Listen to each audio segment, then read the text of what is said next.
Halo semuanya, kembali lagi bersama kami di komunitas Guru SD.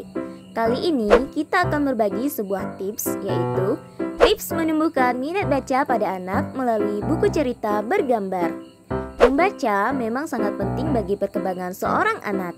Dengan membaca, anak-anak dapat menambah kosakata dan meningkatkan pemahaman dan pola pikir. Dan bahkan dengan membaca, sang anak dapat meningkatkan daya imajinasi dan kepandaian berkomunikasi. Maka, berikut adalah tips menumbuhkan minat baca anak. Pertama, jadikan membaca buku bergambar sebagai rutinitas harian.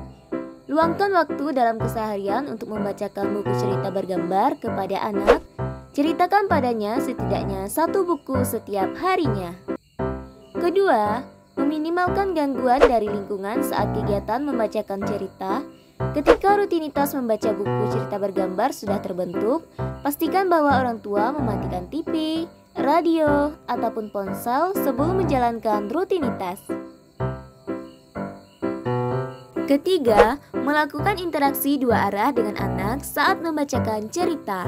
Misalnya, meminta anak untuk menunjukkan tokoh yang sedang diceritakan, memberi nama tokoh yang tidak memiliki nama dalam cerita, atau menceritakan gambar dengan kata-katanya sendiri.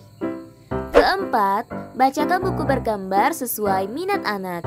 Ajak anak untuk memilih buku yang ingin ia baca, sehingga anak akan merasa lebih antusias saat membaca buku pilihannya. Kelima, buat anak merasa diperhatikan saat membacakan buku cerita bergambar. Ketika menjalankan rutinitas membaca bersama, usahakan orang tua membuat anak merasa diperhatikan dan disayangi. Terima kasih telah menonton video ini. Sampai berjumpa di video selanjutnya.